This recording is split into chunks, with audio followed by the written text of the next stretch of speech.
क्यों भगवान का साकार क्यों भगवान का साकार रूप मानना होता है या नहीं मानना होता है, या लोग नहीं मानते हैं, ये सब।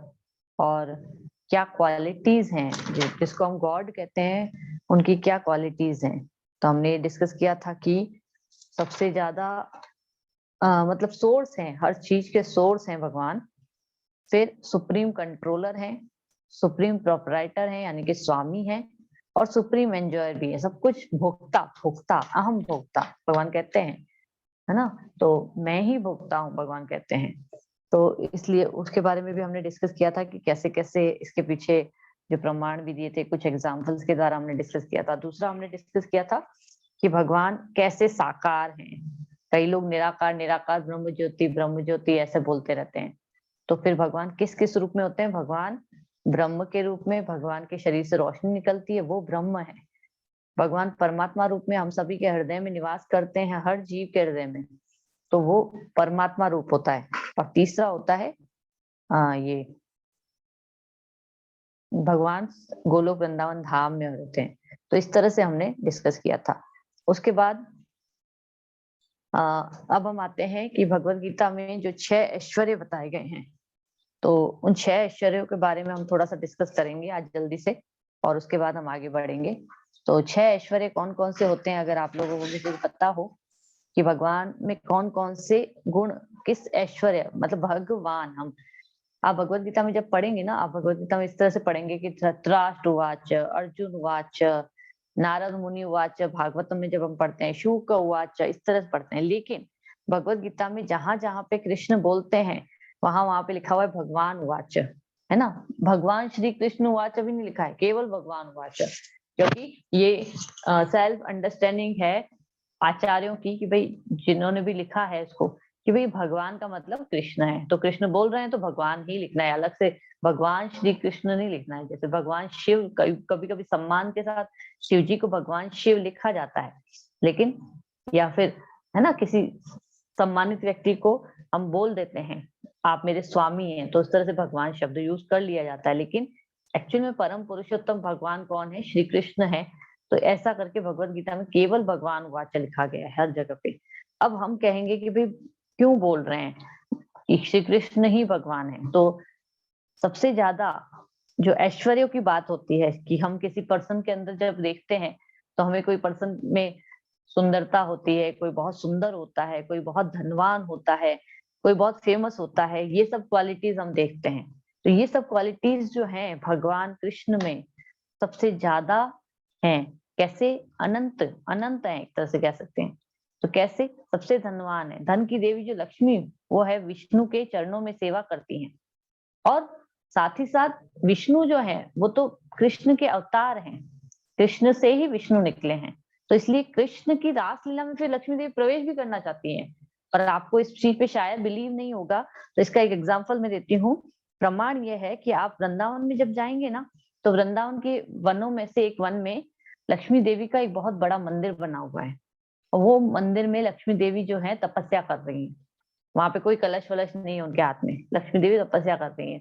तो ये कथा आती है कि भाई लक्ष्मी देवी जब कृष्ण, भगवान कृष्ण को देखा कि रासलीला कर रहे हैं गोपियों के साथ, तो वो ये सोचने लगी कि भाई विष्णु जिनके जिनके हृदय में मैं निवास करती हूँ वो भी कृष्ण ही है।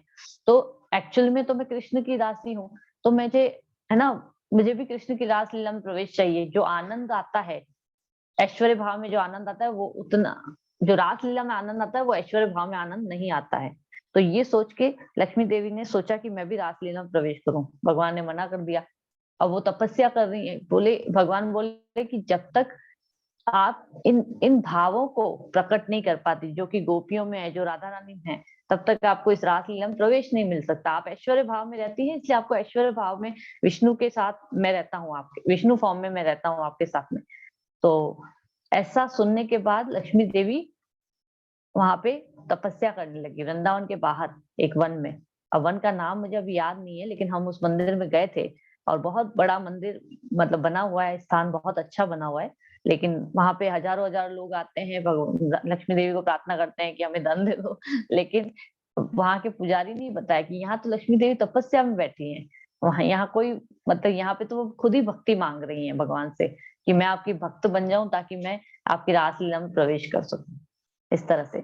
तो इसका मतलब कृष्णा जो है, भगवान कृष्ण जो है सबसे ज्यादा ओनली वेल्दी कह सकते हैं, सबसे ज्यादा भी नहीं, सब वही केवल एक्चुअली में वेल्दी है, सबसे धनी जो व्यक्ति कह सकते हैं अपन, वो केवल केवल भगवान है। बाकी सब तो हम लोग तो एक पार्ट छोटा छोटा सोच के, कोई 1 करोड़ का मालिक है, कोई 2 करोड़ का मालिक है, ये करोड़ों करोड़ों करोड़ों अरबों अरबों अरबों लाखों लाखों अरबों करोड़ों अरबों ऐसे सोच सकते हैं हम, कितना अनंत अनंत अनंत, जितना भी आप सोच सकें उतना भगवान के पास ऐश्वर्य है, ठीक है ना। फिर फेमस, सबसे ज्यादा भगवान फेमस हैं। भगवान रासलीला करते हैं तो फेमस हो जाते हैं, माखन चुराते हैं तो फेमस हो जाते हैं, चोरी करते हैं माखन की, और उसके बाद चोरी के गाने गाकर, जो लोग चोरी के गाने गाते हैं उनके लिए वो भी फेमस हो जाते हैं ऐसा। तो बिल्कुल मंगल ठाकुर एक संत हुए थे, उनका भजन आता है चौराष्टकम, ब्रजे प्रसिद्धम नवनीत चोरम। तो इसका मतलब आप जो है ब्रज में बहुत प्रसिद्ध हैं और आप तो रोज चोरी करते हैं। इस तरह से ये भजन बहुत सुंदर है, हम पुरुषोत्तम मास में इसको गाते हैं। अभी पुरुषोत्तम मास आएगा तब हम इसको गाएंगे जरूर से। और फिर एक और लीला आती है कि जरासंध जो थे वो मथुरा के राजा थे, सॉरी जरासंध जो थे वो मथुरा के राजा कंस जो थे उनके ससुर थे। तो वो मित्र भी थे उनके, और उनकी 2 पुत्रियों से उनका विवाह हो गया था, कंस कंस का। तो श्री कृष्ण जब कंस का वध, प्रतिशोध लेने के लिए कंस का वध किया था, तो फिर उसके बाद है ना जरासंध को बहुत गुस्सा आ गया था। और जरासंध को जब गुस्सा आया था तो उन्होंने 17 बार उनके ऊपर आक्रमण किया था। किसके ऊपर? कृष्ण के ऊपर। तो लेकिन हर बार असफल हुआ। 18वीं बार फिर भगवान जो है, बलराम जी और भगवान दोनों युद्ध भूमि छोड़कर भाग गए, बोले कि मेरे को युद्ध करना ही नहीं है। उनको कोई रुक्मणी का पत्र आने वाला था, भगवान बोले मेरे को वो इम्पोर्टेंट काम है, इससे बार बार युद्ध क्या करता रहूंगा। तो भगवान भाग गए वहां से। तो भाग गए भगवान वहां से, तो वो रणछोड़ राय कहलाए। तो डाकोर में ये मंदिर है जहाँ पे इनकी पूजा की जाती है। तो इस तरह से हम समझ सकते हैं कि भगवान कोई भी एक्टिविटी करते हैं तो फेमस हो जाते हैं, है ना। फिर सबसे ज्यादा सुंदर भगवान है, भगवान किसी भी रूप में है, हमेशा भगवान 16 साल से बड़े तो पहले कभी होते ही नहीं है, छोटे से हैं, सबको आकर्षित करते हैं। गोपियां बार बार यशोदा मैया के घर उनको देखने आती हैं। फिर शिव जी को जब पता चलता है कि भगवान बालक रूप में आए हैं, तो फिर दर्शन करने आ जाते हैं, है ना। और भगवान शंभु यानी कि शिव जी जो है, वो यशोदा मैया से विनती करते हैं कि मेरे को भी लल्ला का दर्शन करना है। तो मैया कहती है अरे भाई, ये भूत पिशाच जैसा व्यक्ति जो है आया है, इसको क्या दर्शन कराना, मैं अपने लल्ला को नहीं दिखाऊंगी। तो भगवान फिर है ना रोने लगते हैं अंदर, भगवान कृष्ण। तब वो फिर शिव जी को बुलाती हैं, उससे पहले वो दर्शन नहीं करने दे रही थी। तो इस तरह से भगवान बहुत सारी लीलाएं करते हैं, 16 साल से बड़े कभी होते ही नहीं है। एक बार ऐसा हुआ था कि कामदेव को अहंकार आ गया था, बोला मैं तो सबको वश में कर सकता हूँ। भगवान के बारे में सुना कि रास लीला में भी वैरागी बने रहते हैं, विचलित नहीं होते हैं। तो बोला कि आज तो मैं ना इस कृष्ण को भी अपने बाण से विचलित कर दूंगा। तो उन्होंने तीर चलाया अपना, कामदेव ने। और ऐसा लग रहा था कि भगवान तो गोपियों के प्रति पूरी तरह से आसक्त है। लेकिन फिर थोड़ी देर के बाद देखते हैं कि भगवान गायब। और भगवान जब गायब हो गए तो कामदेव सोचने लगे ये क्या हुआ। लेकिन कामदेव हार नहीं मान रहे थे, मतलब सोच रहे थे कि मैं ना अपनी तरफ से पूरी कोशिश करूं। लेकिन बाद में जब भगवान इस तरह से गायब हो गए तो उसने भी हार मान ली। तो भगवान कहीं किसी तरह से किसी चीज पे डिपेंडेंट नहीं है। मतलब वो अपने आप को किस तरह से प्रकट करते हैं, किस भक्त के सामने, वो उनकी इच्छा है ना। गोपियों के सामने अलग प्रकार से, यशोदा मैया के सामने अलग प्रकार से, शिव जी जैसे भक्त के सामने अलग प्रकार से, है ना। तो सारे के सारे देवी देवता, इवन शिव जी और ब्रह्मा जी और नारद जी है ना, वो भी रासलीला में आना चाहते हैं। वो कहते हैं कि हमको भी रासलीला में। एक बार तो नारद जी और शिव जी को फिर परमिशन ली और उन्होंने जबरदस्ती, वो बोले कि हमको तो आपको रासलीला में आने देना ही पड़ेगा, तो वो गए थे फिर एक बार। तो इस तरह से हर कोई भगवान की सुंदरता को देखना चाहता है। तो ये एक लीला, और एक चीज सुनाती हूँ। एक बार भगवान को ये लगा कि अरे मैं तो इतना सुंदर हूँ, पानी में अपने आप को देखा, बोला मैं इतना सुंदर हूँ, तो है ना गोपियों को कितना अच्छा लगता होगा। अच्छा गोपियों को अच्छा लगता है, लेकिन राधा रानी तो मेरे पीछे पागल है, उसको कितना अच्छा लगता होगा। तो ये सोच सोच के भगवान ने सोचा कि अब मैं क्या करूं। तो वे राधा रानी के पास पहुंचे, राधा रानी को पूछा कि राधे तुम किसके लिए हो। बोला मैं आपकी प्रसन्नता के लिए हूँ भगवान। तो बोला मैं प्रसन्न दिख रहा हूँ? तो बोला कि तुम अभी के अभी नष्ट हो जाओ। तो राधा रानी क्योंकि भगवान की परम सेविका हैं, तो उन्होंने अपने आप को पिघलाना शुरू किया।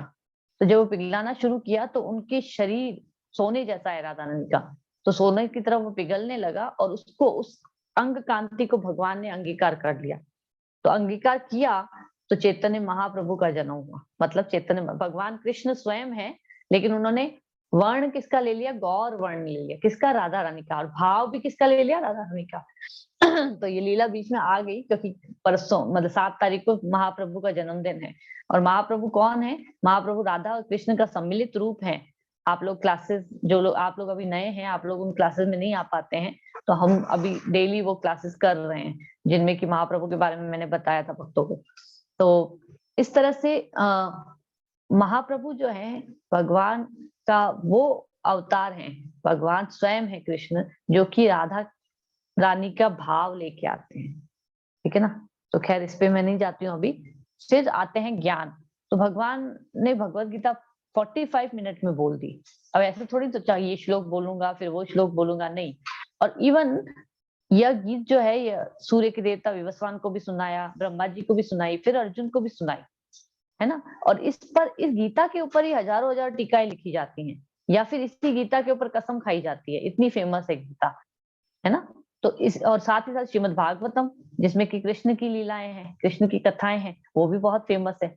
तो हम ज्ञान के रूप में भी देखें तो भगवान से जुड़ी हुई बातें या भगवान की स्वयं की कही हुई कथा यानी कि गीत, भगवत गीता, वो सबसे ज्यादा फेमस है।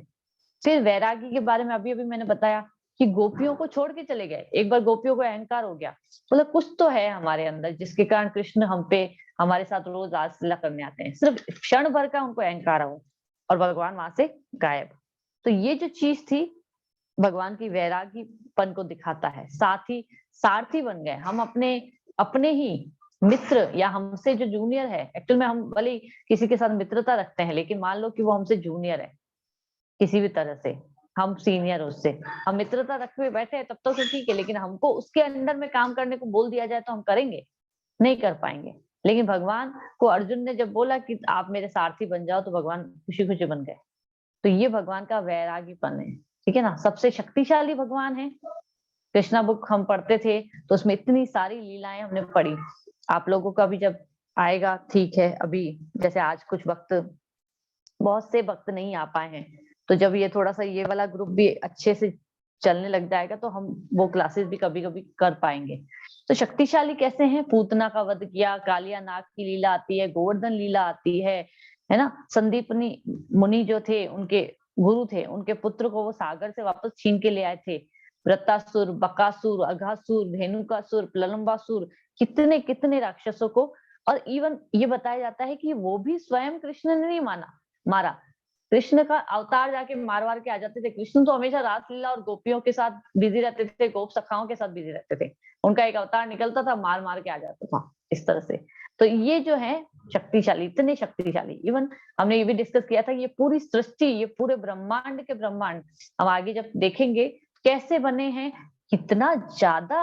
हर एक चीज के पीछे, कोई भी चीज बनाई जाती है तो उसके पीछे मेहनत लगती है। हम घर में खाना भी बनाते हैं तो मेहनत लगती है ना, कोई बनाएगा तभी खाना बनेगा, अपने आप से तो नहीं बनेगा। उसी प्रकार से ये सारी सृष्टि अपने आप से तो उड़ के नहीं आ गई, हमने पहले डिस्कस किया था ये चीज। तो वो बनाई गई है किसके द्वारा? भगवान के द्वारा, लेकिन उनकी शक्तियों द्वारा। एक्चुअली भगवान को स्वयं को भी करने की जरूरत नहीं पड़ती है। दो चीजों से दुनिया बनी है, मैटर पदार्थ और स्पिरिट यानी आत्मा। तो जो हम अपने आसपास देखें, फर्नीचर है, कोई भी चीज है, उसके पीछे बीज रूप में क्या यूज हुआ है। जैसे दीवार बनी है तो दीवार के पीछे आपने देखा होगा ईंट है, सीमेंट है, तो वो कहाँ से आया? मिट्टी से आया, है ना? इसी तरह से पानी पानी भी डला होगा उसमें। फिर अगर लकड़ी की बात करें तो लकड़ी से, जो लकड़ी कहाँ से आती है? पेड़ के तने से आती है। अब पेड़ कहाँ से उगेगा? पेड़ तो मिट्टी भी है, सूर्य का प्रकाश भी है, पानी भी है, बीज भी है। तो पृथ्वी, जल, अग्नि, वायु और आकाश, ये पंच महाभूत जो है, इससे ये दुनिया बनी हुई है ना?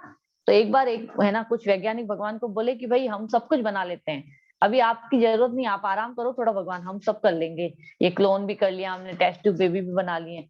तो भगवान ने कहा ठीक है, मैं बैठ जाता हूँ, आराम करता हूँ, पहले तुम मुझे बताओ कि बनाओगे कैसे, एक आध बना के दिखा दो। तो उन्होंने मिट्टी और पानी उठाने की कोशिश की, तो भगवान ने कहा अरे ये तो मेरी चीज ही है, ये तुम अपनी मिट्टी और अपना पानी उगाओ पहले, उसके बाद बस बोलो। क्योंकि अभी हमारे आसपास हम कितने ही बोल दें ये मेरा घर है, अभी हमने मेरा घर करके हमने इसको बना रखा है, लेकिन एक्चुअली में तो जिस धरती पे हम बैठे हैं वो धरती किसकी है? भगवान की है। हमने खरीद ली बोले गवर्नमेंट के उससे आके, लेकिन हमारी नहीं है। बेस उसके पीछे, बीज उसके पीछे किसका है? भगवान का ही है। तो आत्मा और पदार्थ दोनों, हम खुद भी भगवान के स्रोत हैं। हम भी भगवान से ही प्रकट हुए ना, भगवान के अंश हैं हम, इसलिए तो आत्मा और पदार्थ दोनों ही भगवान के स्रोत हैं। तो भगवान भगवत गीता में 7.4 में बताते हैं कि भूमि, जल, अग्नि, वायु, आकाश, मन, बुद्धि, अहंकार, ये सब मुझसे प्रकट हुए हैं, मेरे स्रोत, मैं उसका स्रोत हूँ। तो इस तरह से हमें भगवत गीता में बहुत सारे प्रमाण मिलेंगे। भगवत गीता क्यों, श्रीमद् भागवतम में भी मिलेंगे, अन्य उपनिषदों में, और ब्रह्मा जी की ब्रह्म संहिता में, इस तरह से बहुत सारे हमको कोटेशन मिलते हैं, जिससे हमको पता चलता है कि भगवान ही स्वयं सर्वे सर्वा है। तो भगवत गीता में भगवान 10.2 में बताते हैं कि न तो देवतागण मेरी स्तुति या ऐश्वर्य को जानते हैं, और न महर्षिगण, क्योंकि मैं सभी का कारण हूँ। तो जो 33 कोटि, करोड़ नहीं, 33 कोटि देवी देवता होते हैं, कौन कौन से होते हैं? 12 आदित्य होते हैं, 11 रुद्र होते हैं, 8 वसु होते हैं, 2 अश्विनी कुमार होते हैं, इस तरह से 33 होते हैं। और इन 33 के अंतर्गत फिर उनके सब ऑर्डिनेट्स होते हैं जो उनके अंतर्गत कार्य करते हैं। तो श्रीमद् भागवतम में भी ये बताया गया है। सूत गोस्वामी ने बोला कि ब्रह्मा, वरुण, इंद्र, रुद्र, मरुत्कण, ये सब दिव्य स्तुतियों का उच्चारण करते हैं और फिर भगवान की स्तुति करते हैं। सामवेद के गायक जिनका सदैव गायन करते हैं, सिद्ध योगी अपने को समाधि में स्थिर करके और अपने को उनका भीतर लीन करके जिनका दर्शन अपने मन में करते हैं, वे सब कौन है? उन भगवान को मैं सादर नमस्कार करती हूँ। तो ये श्रीमद् भागवतम में बताया गया है। भगवत गीता में फिर से 10.8 में बताया गया है कि हम सर्वस्य प्रभव मत सर्व प्रवर्तते इति मत्वा भजन्ते मां बुधा भाव समन्विता, कि मैं समस्त आध्यात्मिक तथा भौतिक जगतों का कारण हूँ और सब प्रत्येक वस्तु मुझसे ही उद्भूत होती है। और जो बुद्धिमान भली भांति ये जानते हैं वे मेरी सेवा में तत्पर रहते हैं। भगवान स्वयं कह रहे हैं जो बुद्धिमान, तो जो कृष्ण के बारे में जानता है सही प्रकार से वो बुद्धिमान कहलाता है, नहीं तो बाकी सब मूर्ख हैं जो इधर उधर कुछ भी सोचते रहते हैं, कुछ भी करते रहते हैं। सही पोजीशन भगवान के बारे में जानना, परम सत्य की सही डेफिनेशन जानना, ये जो है ये बुद्धिमान व्यक्ति ही कर सकता है। ठीक है। और एक बार जैसे एक कंपनी का मालिक था, वो न्यू जर्सी में रहता था। ठीक है, उसने सीईओ अपॉइंट किया। अब इंडिया में उसने एक ब्रांच खोली, वहां पे सीईओ अपॉइंट किया और उसके अंडर में बाकी सब लोगों को सीईओ ने अपॉइंट किया। तो सीईओ जो है, अगर हम सृष्टि का देखें तो वो विष्णु है। भगवान श्री कृष्ण जो है वो सृष्टि के मालिक हैं। सारा मैनेजमेंट जो है विष्णु देखते हैं, है ना। भगवान तो केवल लीला करने आते हैं। तो लीला करने आते हैं तो क्या करते हैं भगवान? किसी के अलग अलग रस होते हैं भगवान के, शांत रस, दास्य रस, साख्य रस, वात्सल्य और माधुर्य। शांत का मतलब जो चुपचाप सेवा करते हैं वो भक्त शांत कहलाते हैं। दास्य मतलब जो दास के रूप में सेवा करते हैं वो भक्त दास्य कहलाते हैं। साख्य मतलब जो सखा के रूप में, जैसे कि अर्जुन थे, है ना। और वात्सल्य यानी कि यशोदा मैया है, जैसे कि ये वात्सल्य भाव में सेवा करती है भगवान की। माधुर्य, माधुर्य में गोपियां और राधा रानी, ये माधुर्य भाव में सेवा करती हैं भगवान की। तो विष्णु कृष्ण के अवतार हैं और विष्णु क्या करते हैं? पालन करते हैं, वो सीईओ हैं। और ब्रह्मा जी क्या करते हैं? सृजन करते हैं। और शिव जी संहार करते हैं। तो अपॉइंटेड है उनके अंडर में। फिर अलग अलग देवता हो गए, पवन देव को अलग काम दे दिया, इंद्र देव को अलग काम दे दिया। इस तरह से सबको अलग अलग सेवाएं मिली हुई है ना। तो इस तरह से सब अपना अपना अपना अपना कार्य कर रहे हैं। फिर शिव जी, ब्रह्मा और जीव जो हम लोग हैं, इनमें 50 गुण पाए जाते हैं। जीवों में थोड़े निम्न मात्रा में पाए जाते हैं, ब्रह्मा जी में पूरे 50 गुण पाए जाते हैं। शिव जी में 55 गुण पाए जाते हैं, विष्णु में 60 गुण पाए जाते हैं और कृष्ण में 64 गुण पाए जाते हैं। तो 64 गुण क्यों है? क्योंकि उनमें माधुर्य भाव अलग होता है, लीला भाव अलग होता है, वेणु माधुर्य बोलते हैं। इस तरह से भगवान में क्या होता है कि ये 4 गुण एक्स्ट्रा होते हैं, बाकी सब में वो नहीं होते हैं। तो विष्णु विष्णु को कभी आप है ना रासलीला करते हुए नहीं देखेंगे, चतुर्भुज में रूप में विष्णु आए हैं और रासलीला कर रहे हैं, नहीं, वो नहीं कर सकते। विष्णु को कभी आप उसकी मैया पीछे छड़ी लेके घूम रही है ऐसा नहीं देखेंगे। तो विष्णु का काम है पालन करना, तो विष्णु पालन ही करते हैं, है ना। वरादेव में वराह रूप में जब भगवान आते हैं तो पृथ्वी को उठाते हैं, जब शुकर रूप में, और उसके बाद अगर कच्छप रूप में आते हैं तो वो मंथन, समुद्र मंथन की लीला आपने सुनी होगी, तो उसमें भगवान वो सेवा देते हैं। अब भगवान हर वक्त हमको सेवा देते हैं एक्चुअली तो देखा जाए तो, क्यों इस पूरी सृष्टि को चला रहे हैं भाई, देखा जाए तो वो हर वक्त हमारी सेवा में नियोजित है, उनके अंडर में रहने वाले भी हमारी सेवा में नियोजित हैं, और फिर भी हम इतने नालायक हैं कि हम कुछ नहीं करते हैं उनके लिए। ये हमारी बदकिस्मती है कि हम नहीं जान पाते उनके बारे में, ये हमारी बदकिस्मती है एक्चुअली, है ना। तो जैसे कि एक बार एक अंग्रेज आया था, उसने कहा कि उनसे पूछा गया कि आपको यहाँ पे क्या समझ में आया इंडिया में, तो इंडिया में वो बहुत मंदिरों में घूमता था, बहुत थोड़ा इस तरह से अंग्रेज था, श्रद्धालु टाइप का। तो उसने कहा कि भाई मुझे ये समझ में आया कि कृष्ण ही भगवान है। तो बोला क्यों, आपको ऐसा क्यों समझ में आया कि कृष्ण ही भगवान है, बाकी सब भी तो भगवान है, इतने सारे मंदिर है इंडिया में। तो बोला कि देखो बाकी सब जगह में गया ना तो वो कोई ना कोई कार्य कर रहे थे। लक्ष्मी भाई दुर्गा मैया के हाथ में त्रिशूल था, शिव जी के हाथ में भी त्रिशूल था। इस तरह से मैं देख रहा था कि भाई हर हर के हाथ में कुछ ना कुछ है और वो कोई ना कोई कार्य कर रहे हैं। ये जो एक कृष्ण है वो बस बांसुरी लेके खड़े हैं आराम से राधा रानी के साथ, तो इसका मतलब वो क्या कह सकते हैं, मालिक हैं, तभी तो वो आराम से बांसुरी लेके खड़े हैं। इतना आराम से कौन रह सकता है, बाकी सबको तो कार्य दिए हुए हैं, सब कार्य करते हैं अपने अपने उनके अंडर में रहने वाले। तो इस तरह से हमको सभी को क्लियर ये चीज समझनी चाहिए कि कृष्ण जो है पूर्ण पुरुषोत्तम भगवान है, सभी के स्रोत हैं। इस प्रकार सूर्य के नाम है सूरज, प्रभाकर, दिनकर, ये हम नाम बताते हैं ना सूरज के, उसी प्रकार से भगवान के नाम गोविंद कहीं पे बोला जाता है, कहीं पे माधव बोला जाता है, कहीं पे गिरधारी बोला जाता है। उनके अंश कौन से हैं मैंने बताया अभी, विष्णु, नरसिंह देव, वामन देव, वराह देव, राम जी, ये सब भगवान के अवतार हैं। भगवान के भगवान ने अलग अलग अलग अलग रूपों में अवतार लिए, तो हर हर तरह से वो अलग अलग लीला प्रकट करने के लिए आते हैं। तो 24 अवतारों के बारे में तो भागवतम में लिखा हुआ है। इसके अलावा भी बहुत सारे अवतार हैं जिनका वर्णन यमराज जी की भागवतम में लिखा हुआ है, हमारे भागवतम में नहीं लिखा हुआ है ना। तो इस तरह से हमको समझना चाहिए। और गुरु ग्रंथ साहिब में गुरु नानक कहते हैं कि मैं उन भगवान की पूजा करता हूँ जिन्होंने भगवत गीता कही थी, मैं उन भगवान की पूजा करता हूँ जो गोपियों के घरों से माखन चुराते हैं, मैं उन भगवान की पूजा करता हूँ जो यशोदा के पुत्र हैं, और ऐसे भगवान इस नानक के हृदय में वास करें जिनका नाम श्याम सुंदर है। अब आप बोलिए, देखिए गुरु नानक साहिब जिनके हम खुद पूजा करते हैं, वे स्वयं ये बोल रहे हैं कि मैं उन भगवान। एक बार क्या हुआ था, सिखों को भी ये लग गया था कि भाई हम है ना राम और कृष्ण का नाम अपनी पूरी उसमें से हटा देंगे। तो फिर उनके जो सीनियर्स थे जो कि वास्तव में जानते थे कि क्या सही है क्या गलत है, उन्होंने कहा कि अगर तुम राम और कृष्ण हटा दोगे तो गुरु नानक गुरु ग्रंथ साहिब में तो कुछ बचेगा ही नहीं, कवर ही बचेगा केवल, क्योंकि उसका मीनिंग ही चेंज हो जाएगा। तो इस तरह से हमें हर जगह प्रमाण मिलते हैं। ब्रह्मा जी कहते हैं ईश्वर परम कृष्ण सच्चिदानंद विग्रह अनादिर आदिर गोविंदम सर्व कारण कारणम, कि कौन परम कृष्ण, परम ईश्वर कौन है, कृष्ण है, सच्चिदानंद विग्रह है, वो हमेशा आनंद में रहते हैं, पूरा ज्ञान है उनको और शाश्वत है वो। अनादिर आदिर गोविंदम सर्व कारण कारणम, वे जो है आदि रूप में है, आदि गोविंद हैं और सभी कारणों के कारण है। ब्रह्म संहिता में कहते हैं ब्रह्मा जी, गोविंदम आदि पुरुषम तमहम भजामि, हम गाते हैं सुबह सुबह गोविंदम आदि पुरुषम तमहम भजामि, इस्कॉन में गाया जाता है ये जब भगवान की दर्शन आरती होती है। तो वहां पे ये ब्रह्मा जी ने ब्रह्म संहिता में बताए हैं ये श्लोक, और ये तो 2 श्लोक हम गाते हैं, बाकी सारे बहुत सारे 7-8 श्लोक हैं इसके, वो ब्रह्मा जी ने लिखे थे ब्रह्म संहिता में।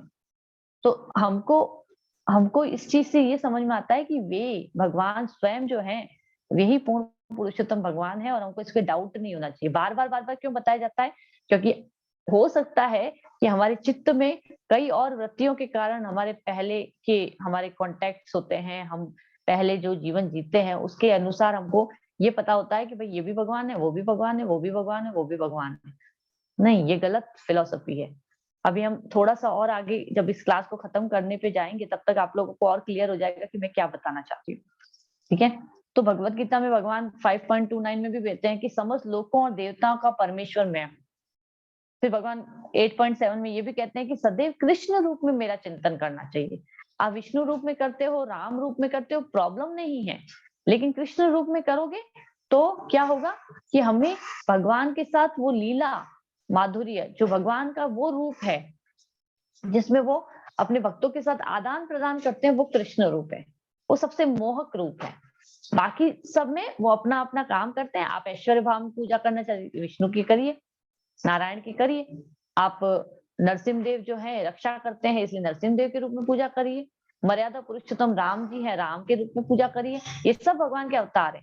लेकिन अगर आप आदान प्रदान करना चाहते हैं तो आप कृष्ण रूप में मेरा चिंतन करो, भगवान स्वयं बोल रहे हैं भगवत गीता में। तो हम भगवत गीता आगे शुरू करेंगे तो आप लोगों को ये चीज बहुत अच्छे से क्लियर हो जाएगी। फिर 14 चैप्टर में भगवत गीता में भगवान कहते हैं अहम बीज प्रदा पिता, कि जो ये पूरी सृष्टि है ना, ये पूरा ब्रह्म नामक भौतिक जगत है, इसको मैं गर्भस्थ करता हूँ और मैं इसका बीज प्रदाता पिता हूँ। यानी कि भगवान दृष्टि डालते हैं और सारे जीव इसके अंदर, यानी कि गर्भस्थ कर रहे हैं।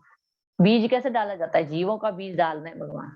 भगवान को उस तरह से बीज डालने की जरूरत थोड़ी ना है, भगवान तो सिर्फ देखते हैं और बीज डाल देते हैं। यानी कि सारे जीव के जीव जब पहले सुप्त अवस्था में होते हैं, फिर भगवान इसको देखते हैं, पृथ्वी की तरफ देखते हैं और सारे के सारे जीव उनके शरीर से निकल के ट्रांसफर हो जाते हैं पृथ्वी। पृथ्वी मतलब ये पूरा ब्रह्मांड की बात हो रही है, केवल अपनी पृथ्वी की बात नहीं हो रही है।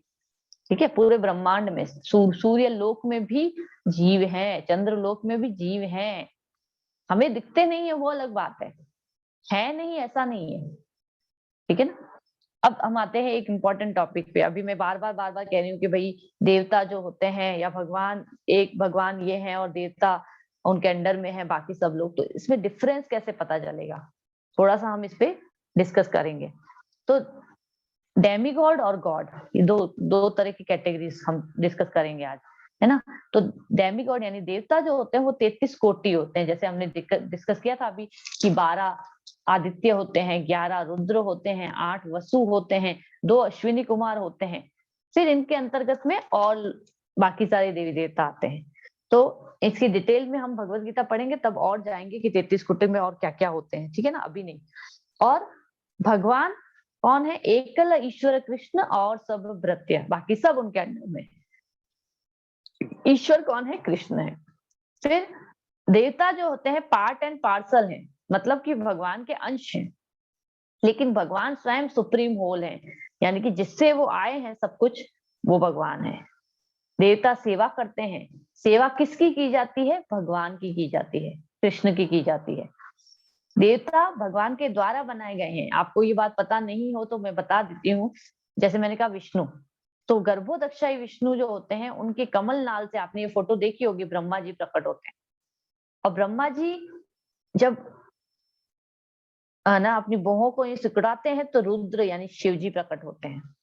तो इस तरह से शिव जी और नारद जी जो है वो ब्रह्मा जी के पुत्र हैं। और ब्रह्मा जी किसके पुत्र हैं? विष्णु के पुत्र हैं, गर्भोदक्षाई विष्णु के, कृष्ण के भी नहीं है। कृष्ण ने भी कहा कि विष्णु तुम करो ये काम, मैं नहीं करूंगा। तो इस तरह से फिर जो ये देवता होते हैं वो 3 गुणों के अंतर्गत आते हैं। जो भगवान है वो तीनों गुणों से परे हैं। टेम्पररी पोस्ट होती है देवता की। ब्रह्मा जी हर ब्रह्मांड में नियोजित होते हैं, लेकिन एक बड़ा 100 वर्ष ब्रह्मा जी की आयु होती है। 100 वर्ष हमारे वाले नहीं, उनके खुद के, है ना। तो उनके 100 वर्ष आयु होती है ब्रह्मा जी की, और लेकिन 100 वर्ष के बाद हट जाते हैं। फिर दूसरा कोई जीव जो है वो ब्रह्मा जी बनता है। लेकिन कृष्ण कभी चेंज नहीं होते हैं, आज ये कृष्ण बन गए कल वो कृष्ण बन गए, ऐसा नहीं होता है। ब्रह्मा जी चेंज होते हैं, इंद्र चेंज होते हैं, नारद भी वही रहते हैं। नारद केवल एक ही जीव है जिसको नारद बन के उनको पोस्ट दे दी गई थी। पोस्ट नहीं है एक्चुअल में। नारद भगवान के बहुत फेवरेट भक्त हैं, तो इसलिए वो हर जगह हर हर काल में घूम सकते हैं। उनको ये चीज कभी मैं बताऊंगी कि नारद को ये क्यों मिला था, अभी उस डिटेल में हम नहीं जा सकते। लेकिन इस तरह से सारी जो है वायुदेव, वायुदेव, अग्निदेव, सब कुछ है ना, ये सब जो देवी देवता हैं इनको पोस्ट मिली हुई है। आज कोई बनेगा वायुदेव तो कल दूसरा कोई बन जाएगा। यमराज जी भी चेंज होते रहते हैं। ऐसा नहीं यमराज जी अलग अलग मतलब सेम ही रहते हैं, एक ही यमराज जी है, नहीं, हमेशा अलग अलग चेंज होते रहते हैं। हर सृष्टि के उसके विलय के बाद दूसरे आते हैं, इस तरह से। जो देवता होते हैं वो भौतिक इच्छाएं पूरी करते हैं, और भगवान जो है वो कोई भौतिक इच्छा नहीं करते पूरी। कोई भौतिक इच्छा पूरी क्यों नहीं करते हैं? क्योंकि वे वही देते हैं जो हमारे लिए नेसेसरी है। हम जो चाहते हैं वो नहीं देते हैं। जैसे कि एक उदाहरण लेते हैं कि जब एक बच्चा होता है, किसी दुकानदार के पास जाएगा, 3-4 साल का बच्चा है, अब वो जाके मांगेगा ब्लेड देना भैया, तो दे देगा भाई दुकानदार उसको। अभी मम्मी पापा के पास आके बोलेगा कि ब्लेड देना, नहीं देंगे, बोला लग जाएगी तुमको, तुम इतने छोटे से बच्चे हो, क्यों मांग रहे हो ब्लेड? पहले तो 10 क्वेश्चन पूछेंगे, और उसके बाद देंगे भी तो कौन सी देंगे, प्लास्टिक की दे देंगे, रबड़ की दे देंगे। तो इसी तरह से भगवान को पता होता है कि मैं क्या चीज इनको दूं और क्या नहीं दूं। हम मांगते भी रह जाते हैं लेकिन वो नहीं देते हैं। क्यों नहीं देते हैं? क्योंकि अगर हमको वो दे देंगे तो हम क्या करेंगे, हम उनसे दूर हो जाएंगे। तो 4 तरह के लोग भगवान के पास आते हैं, आर्त, अर्थार्थी, जिज्ञासु और ज्ञानी। जो दुखी होते हैं, जो जिज्ञासु होते हैं, जो ज्ञानी होते हैं, और जो धन की इच्छा करते हैं। तो अलग अलग तरीके से लोग भगवान के पास जाते हैं। तो भगवान को पता होता है इसको ऐसे टैकल करना है, इसको ऐसे टैकल करना है, ये मेरा बच्चा ऐसा है, ये मेरा बच्चा बदमाश है थोड़ा सा, ऐसे। तो उनको पता है सब कुछ, इसलिए वो अलग अलग तरह से टैकल करते हैं। लेकिन देवताओं के केस में क्या है, देवताओं को तो बस मिला हुआ है कि तुम इच्छा पूरी करो, जो तुम्हारे लिए ये कर दे उसकी इच्छा पूरी कर लो, जो तुम्हारे लिए ये कर दे उसकी इच्छा पूरी करो। 16 सोमवार व्रत रखोगे, एक इच्छा पूरी हो जाएगी। ये होता है। इसलिए हम पहले क्या करते हैं, हम देवताओं के पास जाते हैं। कौन भगवान के पास जाके टाइम खराब करेगा? लेकिन आप पूरी करते रहिए इच्छा और फिर वापस आइए, फिर पूरी करते रहिए इच्छा, फिर वापस आइए, कोई दिक्कत नहीं है भगवान को। तो वो तो करोड़ों करोड़ों जन्मों से हमारा वेट कर रहे हैं, बोल रहे हैं कि आ जाओ, बहुत अच्छा रहेगा, मेरे पास आ जाओगे तो हमेशा के लिए सुखी हो जाओगे। ये क्या टेम्पररी सुख में सुख ढूंढ रहे हो तुम लोग?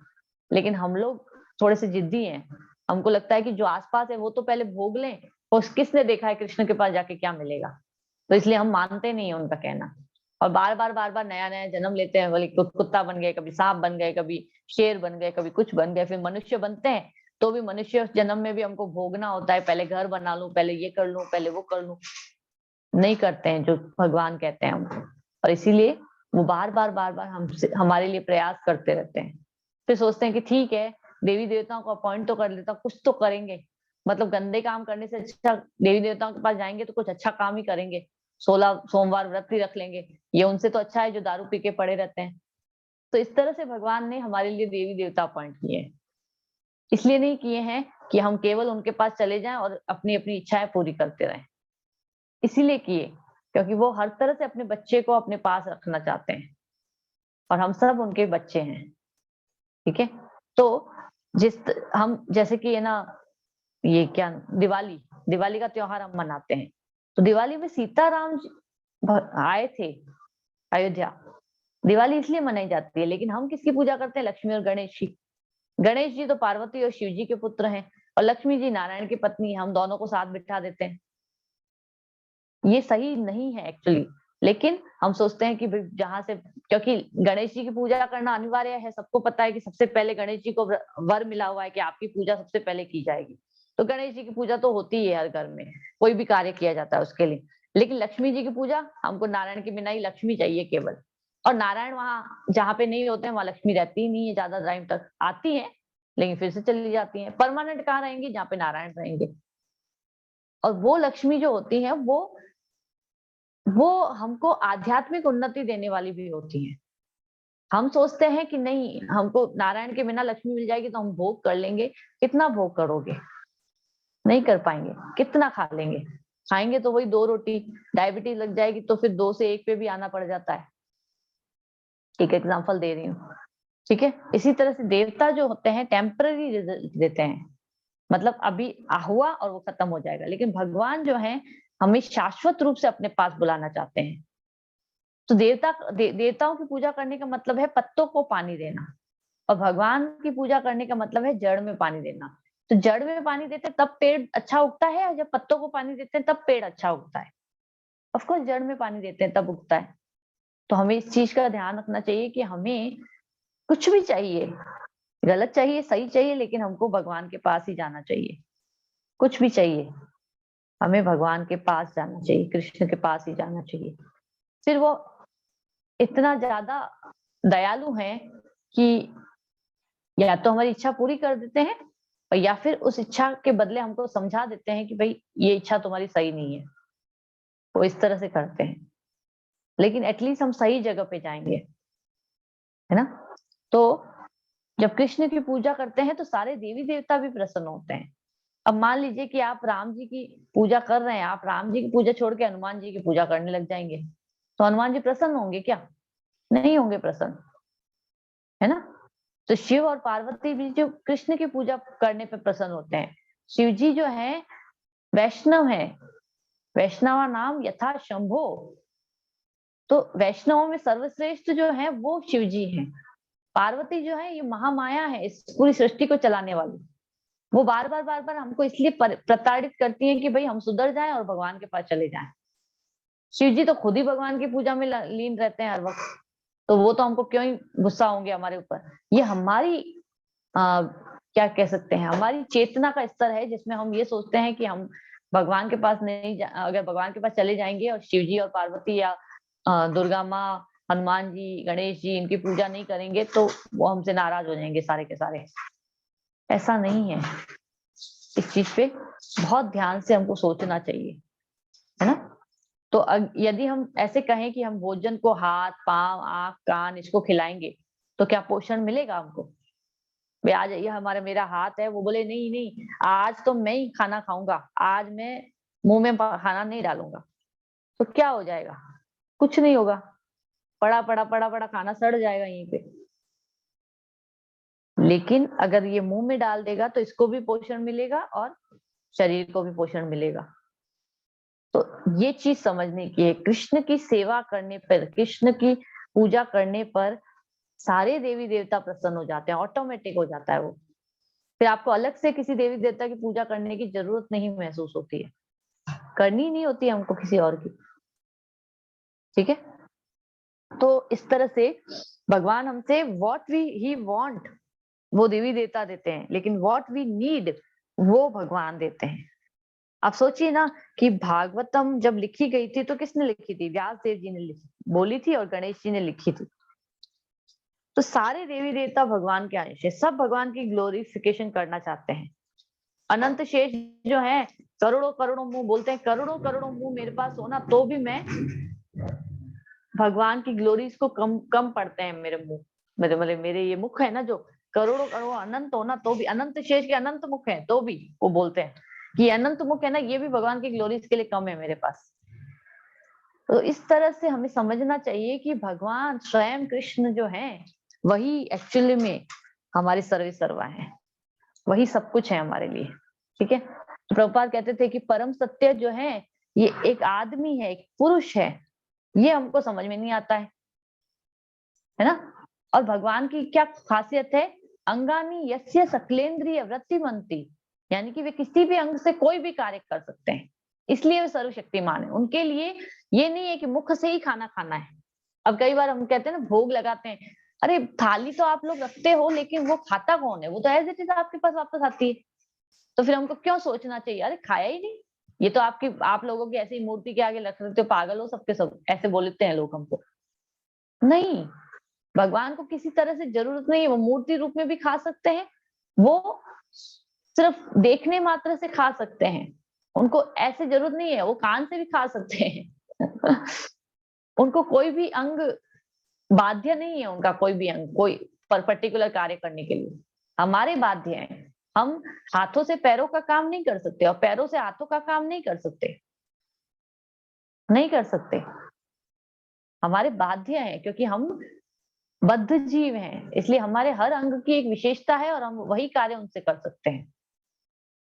भगवान जो है वो काले हैं, मोर पंख धारण किए हुए हैं, पीत वस्त्र धारण करते हैं, ये भगवान की विशेषता है। लेकिन वो चाहे तो कुछ भी धारण करें, वो उनकी अपनी चॉइस भी हो सकती है। लेकिन ये कुछ विशेषताएं हैं जो कृष्ण अपने इस रूप में करते हैं, जब वो कृष्ण रूप में रहते हैं। तो बाकी रूपों में वो अलग अलग अलग अलग करते हैं, राम जी के रूप में अलग कुछ, वरा रूप में अलग कुछ, ऐसे। तो इस तरह से हमें ये समझना चाहिए कि भगवान स्वयं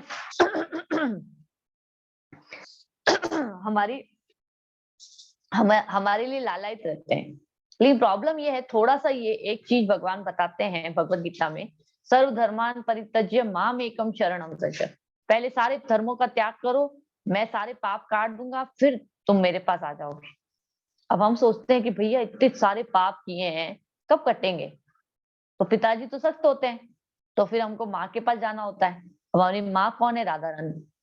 तो राधा रानी के माध्यम से हम भगवान तक जाते हैं। राधा रानी हमेशा हमें, किसी भी जीव को जब देखती हैं कि वो आने को लालायित है, तो वो भगवान को रिकमेंड करती हैं कि थोड़ा सा इसको, इसके ऊपर कृपा करो, इसको ले लो, है ना।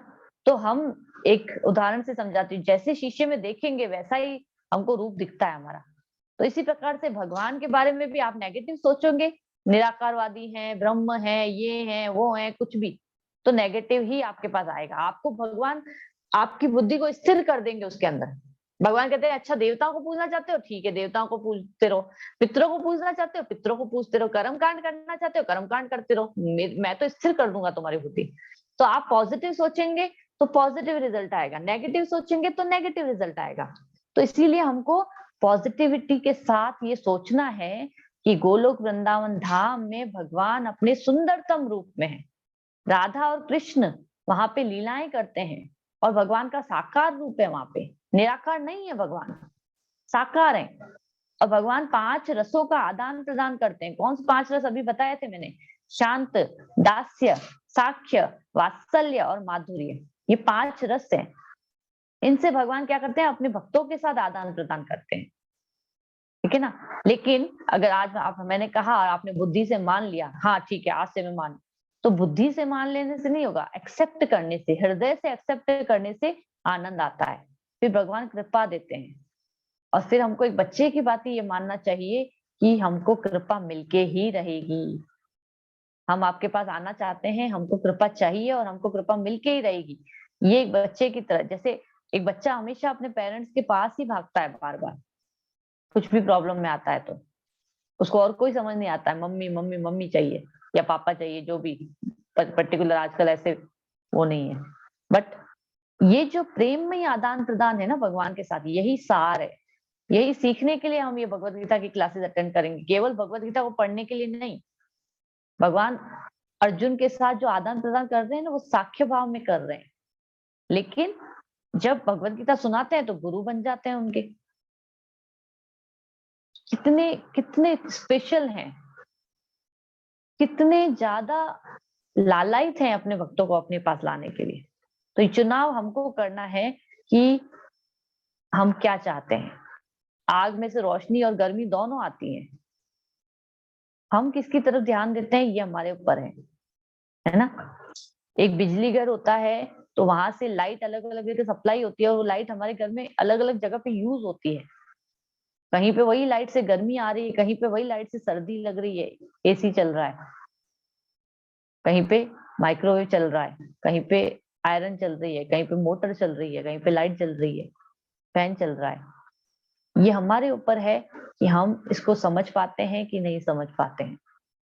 भगवान ने तो अपने आप को अलग अलग रूपों में विस्तार करके हमारे समक्ष दे दिया है अपने आप को, लेकिन हम लोग ये कर पाते हैं कि नहीं कर पाते हैं, ये हमारे ऊपर है ना।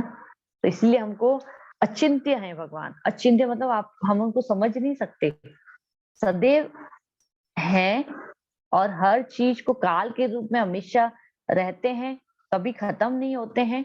हर चीज खत्म हो जाती है लेकिन भगवान खत्म नहीं होते हैं। जब ये पूरा सृष्टि खत्म हो जाती है तो भी भगवान के अंदर जाके हम समा जाते हैं। हम, भगवान खत्म नहीं होते हैं, जन्म मृत्यु के परे हैं, उनका कोई शुरुआत नहीं है, कोई आदि और अंत नहीं है उनका, है ना। पारस जैसे जिसको भी छूता है उसमें गुण डाल देता है ना। इतने लोग छूते हैं, क्या पारस की शक्ति कम हो जाती है क्या? नहीं। सूरज जो है पानी को भी सोख लेता है, मूत्र को भी सोख लेता है, तो सूरज की शक्ति कम हो जाती है क्या? नहीं। उसी प्रकार से जगत का सृजन जो है बार बार होता है, बार बार जगत वापस लुप्त होता है, लेकिन भगवान कभी खत्म नहीं होते हैं, वो वैसे के वैसे रहते हैं। कितने बड़े बड़े राजा जो हिटलर है, नेपोलियन बोनापार्ट है, ये सब आए, उन्होंने सबको मारा, लेकिन अंत में क्या वो नहीं मारे गए? वो मारे गए। जिसने हिटलर को बनाया वो कौन है? वो नियंता है जो शुरुआत भी उनसे है, अंत भी उनसे ही है। ठीक है, तो हमें ये समझना है बहुत अच्छे से कि भगवान की आत्मा और शरीर कुछ नहीं होता, भगवान एक ही है। हमारे लिए अलग है कि भाई आत्म रूप में तो हम सच्चिदानंद हैं, लेकिन शरीर जो है हमारा एक्चुअली में तो निर्जीव है। जब हम बात करेंगे आत्मा और शरीर के बारे में, हमारे बारे में, तब हमको पता चलेगा कि एक्चुअल में तो निर्जीव है, कुछ भी नहीं है। देखो ना, नाखून काटने पड़ते हैं, वो दिख जाते हैं। बाकी सबके अंदर चेतना का संचार हो रहा है, इसलिए पता चल रहा है कि कुछ तो चल रहा है। जिस दिन इस बॉडी में से ये चेतना निकल जाती है, आत्मा निकल जाती है, उस दिन ये बॉडी क्या है? फेंक देते हैं ना, हम जला देते हैं ना। क्यों जला देते हैं? रखते निर्जीव है इसलिए, सजीव नहीं है बॉडी। आत्मा सजीव है, आत्मा से चेतना आती है और उस चेतना से ये शरीर चलता है। लेकिन भगवान के केस में ऐसा नहीं होता है। भगवान के अंग भी, कोई भी अंग कोई भी कार्य कर सकता है, उसी प्रकार से भगवान की आत्मा और शरीर एक ही है, अलग से नहीं है। ये शरीर है, ये आत्मा है, इसमें से आत्मा निकल जाती है भगवान की, ऐसा नहीं होता है। हमारे लिए ये सब कुछ है। ठीक है ना? तो कृष्ण और जीव दोनों ही आध्यात्मिक हैं, आज की क्लास से हमको समझना है। लेकिन जीव जो है वो सीमित है, भगवान अनंत है, असीमित है। और जीव भगवान के निकट जाने का प्रयास कर सकता है अगर वो चाहे तो, वो इच्छा करे तो। लेकिन उसको सही तरीके से समझना होगा इस बात के बारे में, तब वो कर सकता है। ठीक है, तो आज मैं ज्यादा आत्मा के उस टॉपिक पे नहीं जाऊंगी, क्योंकि आज लोग भी बहुत कम आए हैं और साथ ही हम टाइम होने वाला है।